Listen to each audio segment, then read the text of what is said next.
يا من له صبري وكل شكايتي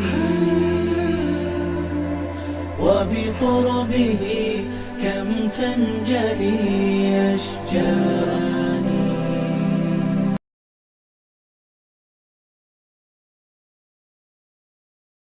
بسم اللہ الرحمن الرحیم وبہ نستعین وصلی اللہ علی حبیبہ سیدنا و مولانا محمد وعلی آلہ وصحبہ اجمعین. معزز ناظرین و سامعین، پروگرام پیغام ہدایت میں ایک مرتبہ پھر آپ کو خوش آمدید کہتے ہیں.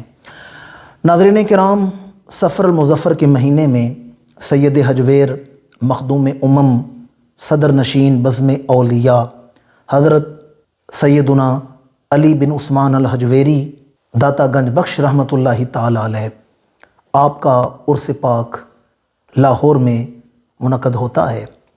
حضرت داتا صاحب رحمۃ اللہ تعالی علیہ کی علمی اور روحانی خدمات بہت اعلیٰ ہیں. اس خطہ سرزمین پر آپ کا روحانی فیض اسلام کی حقانیت کی ایک بہت بڑی دلیل ہے. تو آج کے اس پروگرام میں ہم حضرت داتا صاحب رحمۃ اللہ تعالی علیہ کی سیرت اور آپ کا تعارف سماعت کریں گے. بنیادی طور پر داتا صاحب رحمۃ اللہ تعالی علیہ کا ذکر کرنے سے پہلے اللہ والوں کی دوستی اور تعلق کا جو فائدہ ہے، اس بنیاد کو قرآن و حدیث سے سمجھ کے پھر حضرت داتا صاحب کا ذکر ہم سماعت کریں گے. ہم اللہ والوں کا ذکر کیوں کرتے ہیں؟ تو یاد رکھیں، ہم اللہ والوں کا ذکر اس لیے نہیں کرتے کہ وہ پہلوان بہت بڑے تھے، ان کی چھاتیاں بڑی کشادہ تھیں، ان کے سینے بڑے چوڑے تھے، یا ان کے بینک بیلنس بڑے تھے، جائیدادیں اور زمیندارہ بڑا تھا. ہم اللہ والوں کا ذکر اس لیے نہیں کرتے کہ وہ پہلوان بڑے تھے، دولت مند بڑے تھے، بلکہ ہم اللہ والوں کا ذکر فقط اس لیے کرتے ہیں کہ وہ اللہ والے ہیں، وہ اللہ والے ہیں. اب جو ذکر اللہ کی نسبت سے ہو رہا ہے، در حقیقت وہ اللہ کا ہی ذکر ہو رہا ہے. جو اللہ کی نسبت سے ذکر ہو رہا ہے وہ اللہ کا ہی ذکر ہو رہا ہے. ورنہ تاریخ اٹھا کر دیکھیں، بڑے بڑے بادشاہ گزرے ہیں، سلاطین گزرے ہیں، حکمران گزرے ہیں، آج لوگوں کو ان کی قبریں نہیں یاد. بھائی قبریں یاد رکھنا تو درکنار، لوگوں کو ان کے نام نہیں یاد. نام کیا تھے؟ بڑے بڑے بادشاہ گزرے ہیں. لاہور جائیں تو وہاں جہانگیر کا مقبرہ ہے، مقبرہ جہانگیر بڑا مشہور ہے. جہانگیر تم طراق سے حکومت کرنے والا، تخت ہندوستان کا وارث، پر آج لوگوں کو قبر نہیں پتہ، نام نہیں پتہ. کتنے جانتے ہیں یہاں جہانگیر کی قبر ہے، اور اس کی قبر پر یہ شعر لکھا ہوا ہے کہ پڑھتا ہے یہاں کوئی فاتحہ اور نہ روتا ہے، کسے معلوم اس چھت کے نیچے کون سوتا ہے. لوگوں کو نام نہیں پتہ. اور لاہور جائیں تو یادگار کے سامنے، مینار پاکستان کے سامنے شاہی مسجد ہے. یہ بادشاہی مسجد ہے. بادشاہی مسجد کے بالکل سامنے شاہی قلعہ ہے. اس کی سرخ دیواریں ہمارا منہ چڑھاتی ہیں، اور 12 دری کی راہداریاں ہمارا منہ چڑھاتی ہیں. وہاں بڑے بڑے بادشاہ گزرے ہیں، بڑے بڑے سپہ سالار وہاں سے گزرتے رہے، بڑے بڑے سلاطین وہاں رہے، وہ جن کے اشارے ابرو سے نظام بدل جاتے تھے. جہانگیر، ہمایوں، اورنگزیب، بہرام خان، مان سنگھ، بڑے بڑے لوگ وہاں رہے ہیں. پر آج لوگوں کو نام نہیں پتہ، قبریں نہیں پتہ. لیکن اسی شہر لاہور میں پورا سال 12 مہینے 24 گھنٹوں میں کسی وقت جا کر داتا گنج بخش کے ڈیرے پر دیکھ لیں، یا قرآن پڑھا جا رہا ہے یا صلاۃ السلام پڑھا جا رہا ہے، یا اللہ کا قرآن پڑھا جا رہا ہے یا حضور پہ درود و سلام پڑھا جا رہا ہے. اب یہ فرق کیوں ہے؟ بادشاہوں کی قبریں ویران ہیں، اللہ والوں کے ڈیرے آباد ہیں. فرق یہ ہے، وہ دنیا کے بادشاہ سونے کے تاج پہن کر تختوں پر بیٹھتے تھے، اور یہ امام الانبیاء کے فقیر ہیں، مصلوں پر بیٹھتے تھے اور تسبیح ہاتھ میں رکھتے تھے. اور اللہ کا وعدہ ہے، فَاذْكُرُونِي أَذْكُرْكُمْ، تم میرا ذکر کرو میں تمہارا چرچا کروں گا. تم میرا ذکر کرو میں تمہارا چرچا کروں گا. قرآن مجید اٹھا کر دیکھیں، اللہ تعالیٰ فرماتے ہیں الْأَخِلَّاءُ يَوْمَئِذٍ بَعْضُهُمْ لِبَعْضٍ عَدُوٌّ إِلَّا الْمُتَّقِينَ. الْأَخِلَّاءُ يَوْمَئِذٍ بَعْضُهُمْ لِبَعْضٍ. فرمایا قیامت کے دن دنیا میں جو دوست ہیں، یہ ساری دوستیاں قیامت کے دن ختم ہو جائیں گی. الْأَخِلَّاءُ يَوْمَئِذٍ، دوست دوست سے جدا ہو جائیں گے، ساری دوستیاں ختم ہو جائیں گی. اب خالی دوستی ختم ہو جانا ہی اتنا ہولناک نہیں جتنا اگلا مرحلہ ہولناک ہے۔ فرمایا بعضهم لبعض عدو، جو دنیا میں دوست ہیں قیامت کے دن دشمنوں کی صف میں کھڑے ہوں گے۔ جو آج دوست ہیں قیامت کے دن دشمن کھڑے ہوں گے۔ وہ جن کی خاطر دنیا میں جھوٹ بولا کرتے تھے، وہ جن کی خاطر جھوٹی قسمیں اٹھا دیا کرتے تھے، گواہیاں دے دیا کرتے تھے، وہ جن کے عیبوں میں گناہوں میں شامل رہتے تھے، وہ جنہیں گناہ کے مواقع فراہم کرتے تھے، جو دنیا میں دوست تھے قیامت کے دن وہ دشمنوں کی صف میں کھڑے ہوں گے۔ اس لیے فرمایا کہ بڑا کم نصیب ہے وہ آدمی جو کسی کی دنیا کے لیے اپنی آخرت خراب کر دیتا ہے، جو کسی کی دنیا کے لیے اپنی آخرت کو خراب کر دے۔ تو جو دنیا میں دوست ہیں قیامت کے دن دشمن بنے ہوں گے۔ آج ہمیں فخر ہے نا، میرے فیس بک پر 5000 دوست ہیں، میرے انسٹاگرام پر اتنے فالورز ہیں۔ یہ جتنے فالورز ہیں نا، جتنے دوست ہیں، یہ دنیا میں ہی رہ جائیں گے، اور قیامت کے دن یہ خالی دوستیاں ختم نہیں ہوں گی، یہ جو فالورز ہیں نا، یہ جو فرینڈز ہیں، یہ دشمن ہوں گے۔ یہ قیامت کے دن دشمنوں کی فہرست میں ان کا نام ہوگا۔ پروردگار کیا سارے دشمن ہوں گے؟ فرمایا الا المتقین، تقوی والوں کی دوستی قیامت کے دن بھی قائم رہے گی۔ تقوی والوں کی دوستی قیامت کے دن بھی قائم رہے گی۔ بعض دوستیاں شرمندگی کا باعث ہیں، اللہ والوں کی دوستیاں فخر کا باعث ہیں۔ بعض دوستیاں انسان کو ذلیل و رسوا کر دیتی ہیں، جبکہ اللہ والوں کی دوستی سر پہ عزتوں کے تاج سجا دیتی ہے۔ فرمایا الاخلاء یومئذ بعضهم لبعض عدو الا المتقین، جتنی دوستیاں ہیں دنیا میں یہ ساری نہ صرف ختم ہوں گی بلکہ دوست دشمن ہوں گے۔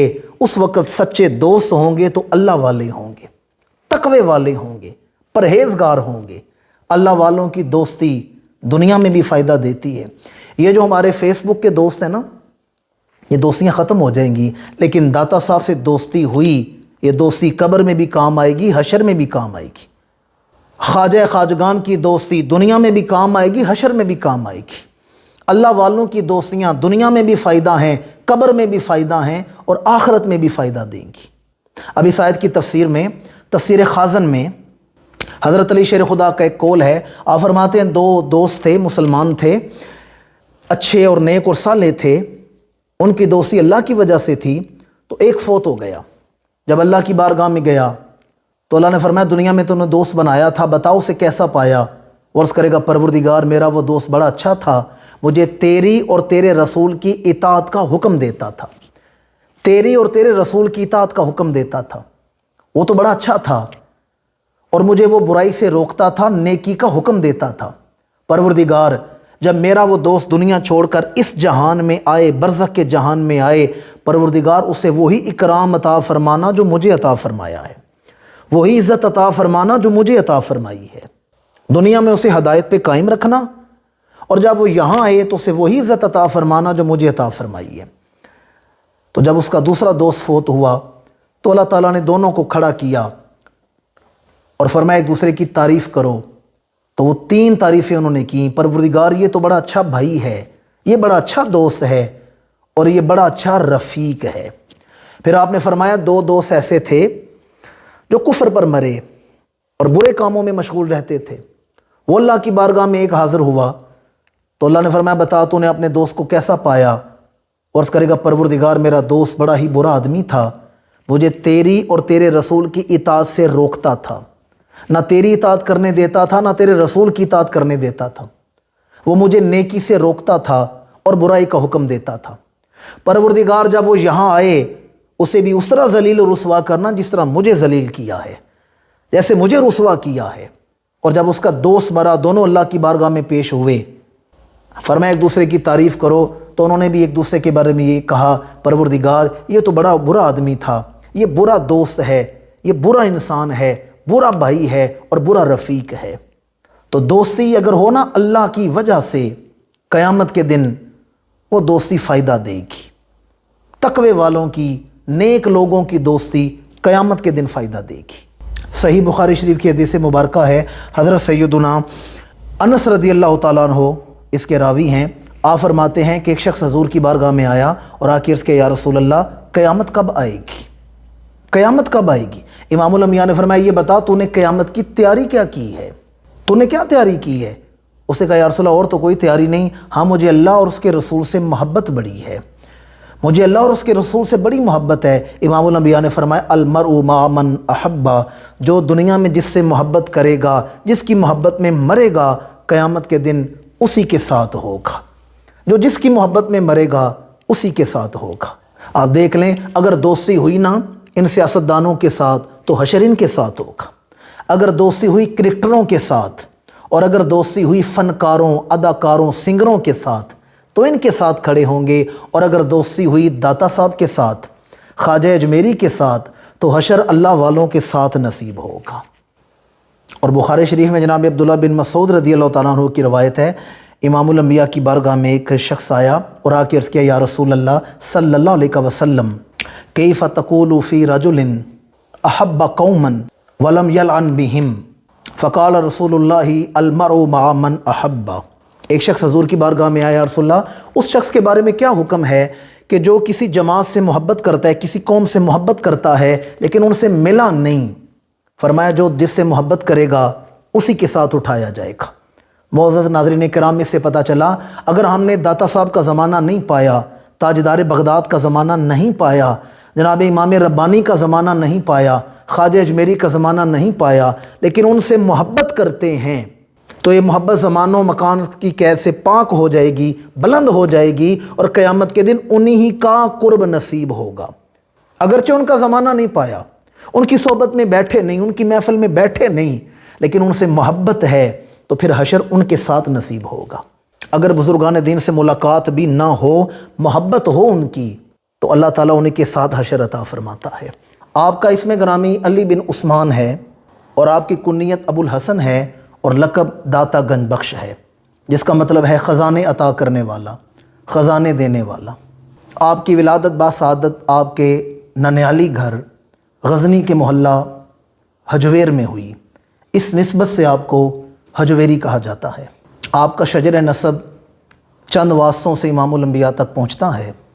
علی بن سید عثمان بن سید علی بن سید عبد الرحمن بن سید عبداللہ المعروف سید چراغ شاہ بن سید ابو الحسن شاہ بن سید حسن اصغر بن سید زید بن نواس رسول سید الشہداء حضرت سیدنا امام حسن مجتبیٰ بن تاجدار حل عطا صاحب ذوالفقار حضرت علی شیر خدا۔ تو چند واسطوں سے آپ کا شجر نسب حضرت علی شیر خدا تک اور سیدہ خاتون جنت کے وسیلے سے امام الانبیاء تک پہنچتا ہے۔ آپ کے والد جناب سید عثمان ایک جید عالم دین اور بہت بڑے فقیہ تھے۔ آپ کی والدہ بہت بڑی زاہدہ عابدہ تھیں، اور آپ کے ماموں علم و فنون کے بہت بڑے امام تھے۔ آپ کو تاج العلماء کہا جاتا تھا، تصوف کے بہت بڑے امام تھے۔ الغرض حضرت داتا صاحب کا جو سارا خاندان ہے، گھرانہ ہے، وہ عظیم فقیہ لوگ تھے، عالم تھے، صوفیاء تھے اور اہل اللہ تھے۔ آپ کے اساتذہ بڑے بڑے اس دور کے یگانے روزگار ہستیاں ہیں، جن میں چند ایک نام بڑے معروف اور مشہور نام ہیں۔ حضرت شیخ ابو العباس اشکاکی رحمۃ اللہ تعالیٰ علیہ، حضرت شیخ ابو جعفر بن المصباح رحمۃ اللہ تعالیٰ علیہ، حضرت شیخ ابو القاسم بن علی بن عبداللہ الگرگانی رحمۃ اللہ تعالیٰ علیہ، حضرت شیخ ابو القاسم بن حوازن قشیری رحمۃ اللہ تعالیٰ علیہ، حضرت شیخ ابو عبداللہ بن علی المعروف داستانی بستامی رحمۃ اللہ تعالیٰ علیہ، حضرت ابو سعید فضل اللہ بن محمد مہینی رحمۃ اللہ تعالیٰ علیہ، حضرت ابو احمد بن مظفر بن احمد حمدان رحمۃ اللہ تعالیٰ علیہ۔ یہ وہ یگانے روزگار ہستیاں ہیں کہ جن سے آپ نے علوم و فنون میں دسترس حاصل کی، ظاہری علوم میں دسترس حاصل کی، اور طریقت میں آپ کے جو مشائخ ہیں وہ بھی بڑی جلیل القدر ہستیاں ہیں، جن میں حضرت شیخ ابو الفضل محمد بن حسن ختلی رحمۃ اللہ تعالیٰ علیہ، یہ وہ ہیں جو تفسیر میں اور حدیث اور تصوف میں امام مانے جاتے تھے، اور طریقت میں حضرت جنید بغدادی کے طریقے پر تھے، اور حضرت حضرمی رحمۃ اللہ تعالیٰ علیہ شیخ حضرمی کے مرید تھے، اور جناب شیخ سروانی کے ہم اثر تھے۔ یہ جلیل القدر ہستیاں ہیں جن سے آپ نے اکتساب فیض کیا ہے۔ پھر داتا صاحب کی تصانیف بڑی مشہور ہیں، معروف آپ کی تصانیف ہیں، جن میں سر فہرست کشف المحجوب ہے، اور پھر کشف الاسرار ہے، اور پھر منہاج الدین ہے جو اصحاب صفہ کے مناقب پر ہے، اور پھر الرعایت الحقوق اللہ، اس کے بعد کتاب الفنا ہے، سحر القلوب ہے، اور کتاب البیان لأہل العیان، یہ آپ کی مایہ ناز تصانیف ہیں۔ پھر داتا صاحب رحمۃ اللہ تعالی علیہ فرماتے ہیں کہ جب میں روحانیت کی طرف مائل ہوا تو پھر میں نے سفر کیے، مشکلات برداشت کیں، اور تصوف کے راستے پر بڑی بڑی منازل کو طے کیے۔ یاد رکھیں، منزل جتنی اعلیٰ ہوگی سفر اتنا ہی مشکل ہوگا، جتنی اعلیٰ منزل ہے سفر اتنا ہی مشکل ہوتا ہے۔ اللہ والوں کو اللہ نے بڑے بڑے رتبے عطا کیے ہیں تو بڑے پرپیچ راستوں سے گزار کر عطا فرمائے ہیں۔ حضرت داتا صاحب فرماتے ہیں ایک دفعہ میں ایک روحانی الجھن میں الجھ گیا، ایک مشکل میں الجھ گیا، تو پھر میں شہر بسطام آیا، حضرت جناب با یزید بسطامی رحمۃ اللہ تعالی علیہ کے مزار پر۔ وہاں میں نے حاضری دی، مجاوری کی، خدمت کی، اللہ نے مجھے اس روحانی مشکل سے نکال دیا۔ اور پھر فرماتے ہیں کچھ عرصہ بعد میں دوبارہ اسی طرح کی ایک مشکل میں الجھ گیا، ایک روحانی مسئلے میں الجھ گیا، تو پھر میں 3 ماہ آیا بسطام، جناب با یزید بسطامی کے دربار پر حاضر رہا، مزار پر انوار پر حاضر رہا، تو لیکن میری وہ مشکل دور نہیں ہوئی۔ آپ فرماتے ہیں میرا معمول تھا روزانہ میں 3 دفعہ غسل کرتا تھا، 30 دفعہ میں وضو کرتا تھا، نوافل کرتا، مراقبات کرتا، بڑے جو کچھ مجھے سکھایا گیا تھا میں تمام راستوں سے گزرا، لیکن وہ میری مشکل دور نہیں ہوئی۔ آپ فرماتے ہیں پھر میں چلا خراسان کی طرف، تو راستے میں ایک خانقاہ پر میں نے قیام کیا، تو وہاں پر چند درویش تھے، انہوں نے میرا مذاق اڑایا، میں ان کے لیے اجنبی تھا، مسافر تھا، تو رات جب کھانے کا وقت ہوا تو انہوں نے مجھے سوکھی روٹی دی جو کھانے کے قابل نہیں تھی، اور خود وہ بالائی منزل پر طرح طرح کے کھانے کھا رہے تھے جس کی خوشبو مجھ تک آ رہی تھی، اور وہ طنز کر رہے تھے، میرا مذاق اڑا رہے تھے، مجھے کوئی درویش صوفی سمجھ رہے تھے، اور میرا مذاق اڑاتے رہے اور میں سنتا رہا۔ پھر بعد میں انہوں نے خربوزے کھانا شروع کیے، تو انہوں نے مجھے خربوزے کے چھلکے مارے، یعنی خربوزے کھا کر چھلکے میری طرف پھینکتے رہے، میری تضحیق کرتے رہے، تحقیر کرتے رہے۔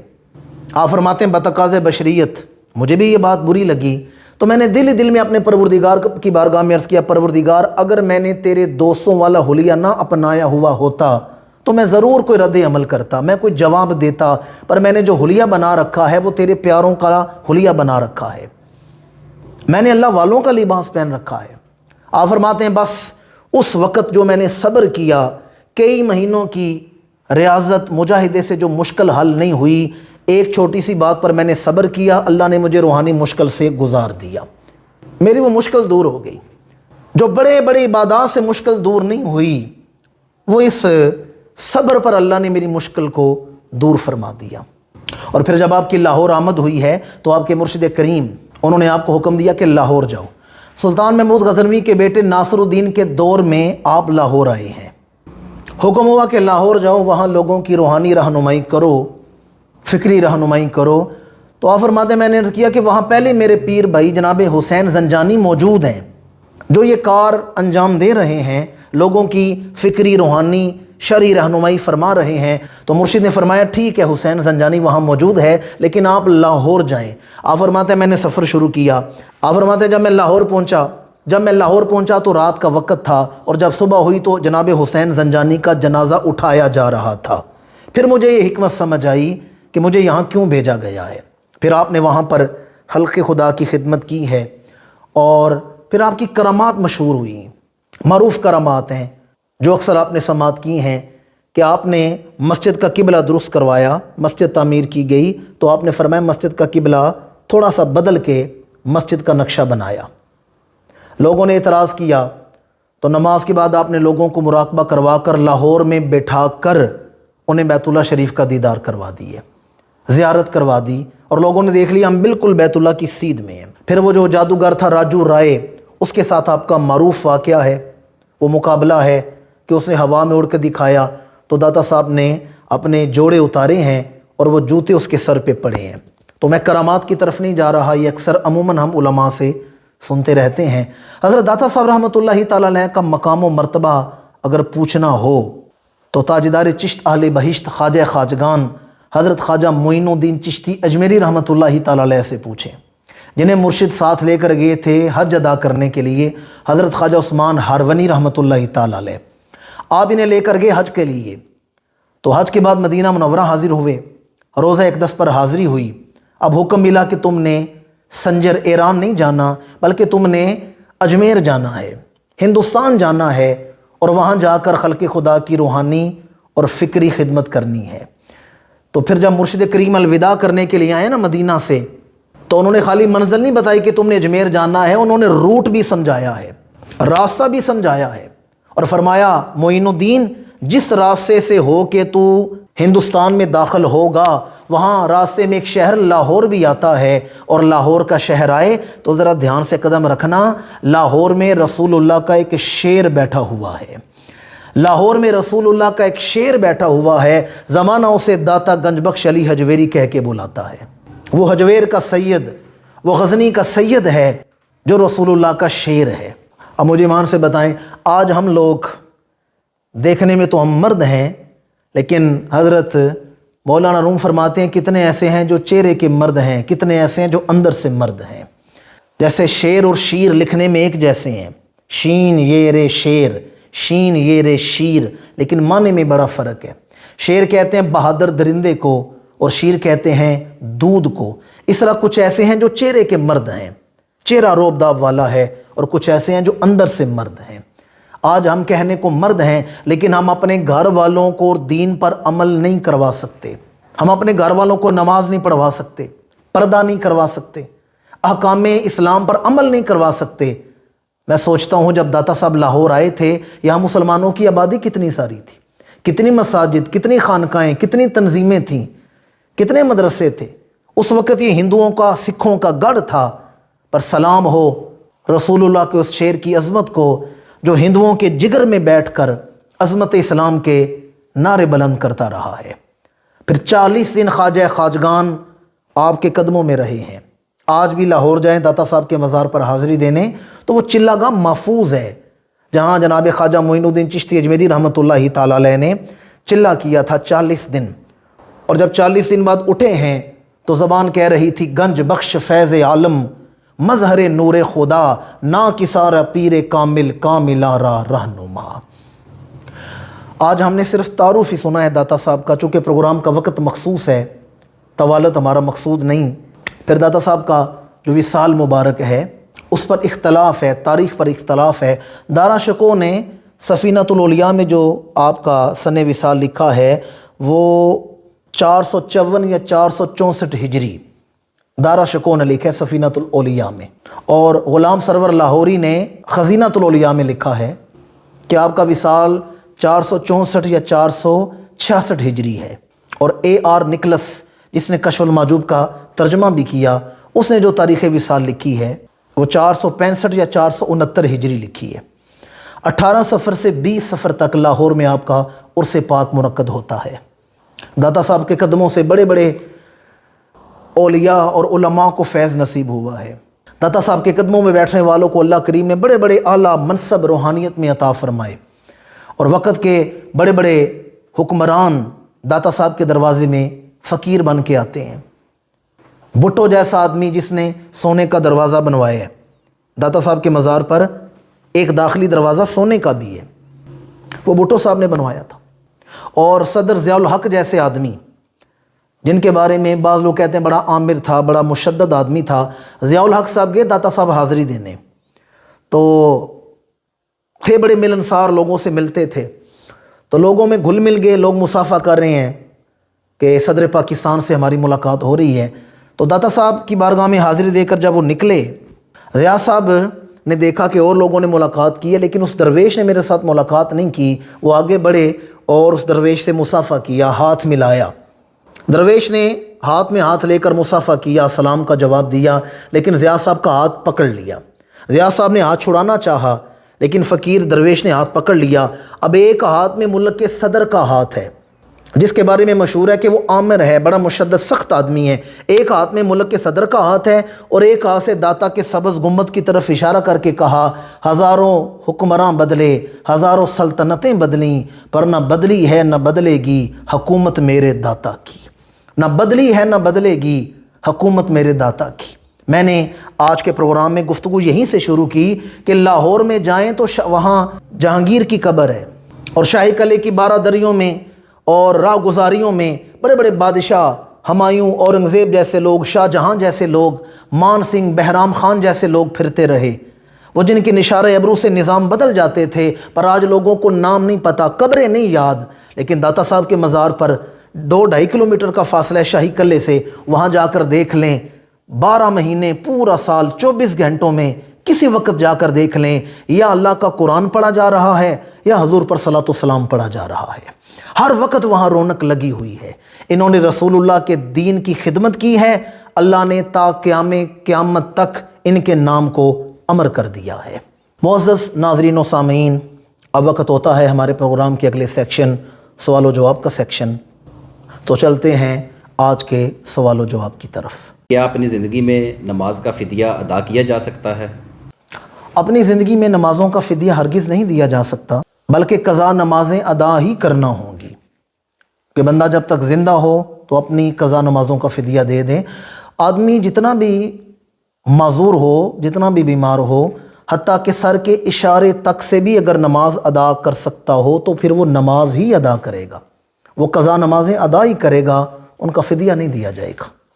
اب اگر کسی پر نمازیں کافی زیادہ تعداد میں ہیں تو وہ جتنا بھی معذور ہے یا بیمار ہے، حتیٰ کہ سر کے اشارے تک، وہ قضائے عمری ادا کرنا شروع کر دے، جتنا جلدی ممکن ہو سکے وہ نمازیں شمار کرے اور ادا کرنا شروع کر دے۔ لیکن ساتھ یہ وصیت بھی کر دے کہ اگر میری نمازیں جو قضا نمازیں ہیں وہ مکمل ہونے سے پہلے، صاحب ترتیب بننے سے پہلے مجھے موت آ جائے تو وصیت کر دے میرے مال سے میری بقیہ نمازوں کا فدیہ ادا کر دیا جائے۔ آپ اپنی زندگی میں نمازوں کا فدیہ ادا کر کے نمازوں سے جان نہیں چھڑا سکتے۔ اگر ایسا ہو تو پھر دولت مند آدمی کو تو پریشانی کوئی نہیں، وہ تو نمازوں کا فدیہ ادا کر کے گھر میں آرام سے بیٹھے رہے، نماز ہی نہ پڑھیں۔ بلکہ میں تو کہتا ہوں اگر یہ سہولت دی جاتی تو بڑے بڑے امیر زادوں نے تنخواہ پر نوکر رکھ لینے تھے کہ تم میری نمازیں ادا کرتے رہو، میں تمہیں ماہانہ تنخواہ دے دوں گا۔ تو شریعت کا مذاق نہیں اڑانا چاہیے کہ اپنی زندگی میں بندہ نمازوں کا فدیہ ادا کر کے تو نمازوں سے آزاد ہو جائے۔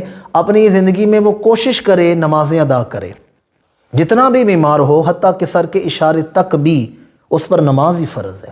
جب وہ اس پر بھی قدرت نہ رکھے تو اب اس پر نمازوں کی ادائیگی فرض نہیں ہوگی، نماز کی ادائیگی ہی کرنی پڑے گی، قضا نمازوں کی۔ اپنی زندگی میں نمازوں کا فدیہ آپ نہیں دے سکتے۔ ایک جوان لڑکی اور لڑکا اپنے کلاس فیلوز کے سامنے ایجاب قبول کر لیں تو کیا ان کا نکاح ہو جائے گا؟ جوان لڑکی یا لڑکا اگر مسلمان گواہوں کے سامنے ایجاب و قبول کر لیں اور اگر دیگر شرائط بھی وہاں موجود ہوں، پائی جاتی ہوں، تو نکاح ہو جائے گا، اگرچہ وہ مذاق میں ہی کریں۔ آپ نے سوال پوچھا کہ وہ مذاقاً اگر کالج یونیورسٹی میں کوئی جوان لڑکی لڑکا ہیں انہوں نے اس طرح کر لی ہے تو کیا اس سے نکاح قائم ہو جائے گا؟ تو نکاح قائم ہو جائے گا، کیونکہ امام الانبیاء کی حدیث ہے، جامع ترمذی کی حدیث ہے، حضرت سیدنا ابو ہریرہ رضی اللہ تعالیٰ عنہ سے مروی ہے۔ امام الانبیاء نے فرمایا ثلاث جدہن جد وہزلہن جد، النکاح والطلاق والرجعۃ۔ فرمایا 3 چیزوں میں سنجیدگی بھی سنجیدگی ہے، مذاق بھی سنجیدگی ہے۔ 3 چیزیں سنجیدگی سے کرو تب بھی انہیں سنجیدہ لیا جائے گا، اور اگر مذاق میں کرو تب بھی انہیں سنجیدہ لیا جائے گا۔ جدہن جد وہزلہن جد، 3 چیزیں ایسی ہیں سنجیدگی میں بھی سنجیدہ ہیں اور مذاق میں بھی سنجیدہ ہیں، النکاح والطلاق والرجعۃ، نکاح، طلاق اور رجعت۔ اگر بندہ مذاق میں اپنی بیوی کو طلاق دے تو طلاق واقع ہو جاتی ہے۔ یاد رکھیں 2 چیزیں انتہائی حساس معاملہ ہے، نکاح اور طلاق، یہ سنجیدگی میں بھی سنجیدگی ہیں اور مذاق میں بھی سنجیدگی ہیں۔ تو اگر دیگر شرائط بھی پائی جاتی ہوں، اب دیگر شرائط کیا ہیں کہ لڑکی لڑکا مسلمان ہوں، عاقل ہوں اور بالغ ہوں، نابالغ نہ ہوں، اور عاقل ہوں، ناسمجھ نہ ہوں، کیونکہ مجنون پاگل یا ناسمجھ کا نکاح منعقد ہی نہیں ہوتا۔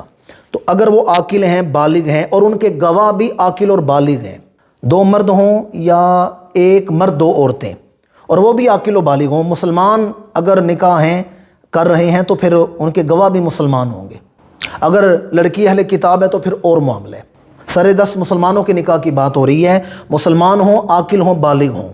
اور گواہ بھی ہوں، اور لڑکی لڑکا ایک ہی جگہ موجود ہوں اور گواہ بھی ایک ہی جگہ موجود ہوں، یہ ٹیلی فونک والا حساب نہ ہو، اور اس میں وہ سنجیدگی سے کریں تب بھی نکاح ہو جائے گا، مذاق میں کریں گے تب بھی نکاح ہو جائے گا۔ تو ایسی چیزوں سے بچنا چاہیے، شریعت کا مذاق نہیں اڑانا چاہیے، اس سے جو معاملات ہیں ان کا نفع نقصان تو الگ ہے، اس سے گناہ بھی ہوتا ہے۔ بعض چیزوں کو ہم لائٹلی لے لیتے ہیں، مذاق میں لے لیتے ہیں، جو کہ دوزخ میں جانے کا سبب بن جاتی ہیں۔ ایک بیٹے نے نماز جنازہ پڑھی، دوسرے بیٹوں نے نہیں پڑھی، کیا نماز جنازہ دوسری مرتبہ پڑھی جا سکتی ہے؟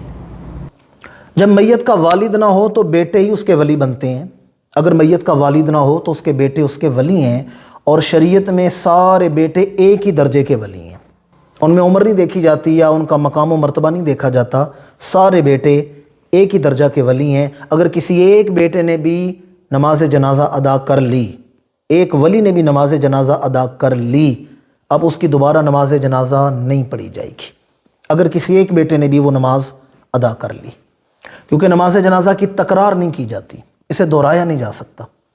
اعلیٰ حضرت رحمۃ اللہ تعالیٰ علیہ نے لکھا ہے کہ مذہب حنفی میں کسی ایک بیٹے نے نماز جنازہ ادا کر لی یا نماز جنازہ کا اذن دے دیا، اب دوبارہ نماز جنازہ نہیں پڑھی جائے گی، نہ وہ جنہوں نے پہلے ادا کی ہے وہ دوبارہ پڑھیں گے، اور نہ وہ لوگ جو پہلے ادا نہیں کر سکے وہ بھی نماز جنازہ اب دوبارہ نہیں ادا کر سکتے۔ تو فقہ حنفی کے مطابق اگر ایک ولی یعنی ایک بیٹا، بیٹے 2 ہیں 4 ہیں 5 ہیں 10 ہیں، سارے ایک درجے کے ولی ہیں، اگر ایک ولی نے نماز جنازہ ادا کر لی تو دوبارہ اس کی نماز جنازہ کو دہرایا نہیں جائے گا، تکرار نہیں کیا جائے گا۔ معزز ناظرین و سامعین، اب وقت ہوتا ہے آج کے وظیفہ کا۔ کس دوست نے وظیفہ پوچھا کہ اگر پیٹ میں درد ہو تو اس کے لیے کوئی وظیفہ بتائیں، اگر پیٹ میں درد ہو تو اس کا وظیفہ بتائیں۔ تو سورہ صافات کی آیت نمبر 47 کا یہ حصہ ہے، لا فیہا غول ولا ہم عنہا ینزفون۔ یہ آیت کریمہ 3 بار پڑھ کے پانی پر دم کریں یا اسے لکھ کر پیٹ پر باندھ لیں تو انشاءاللہ پیٹ کے درد سے شفا نصیب ہوگی۔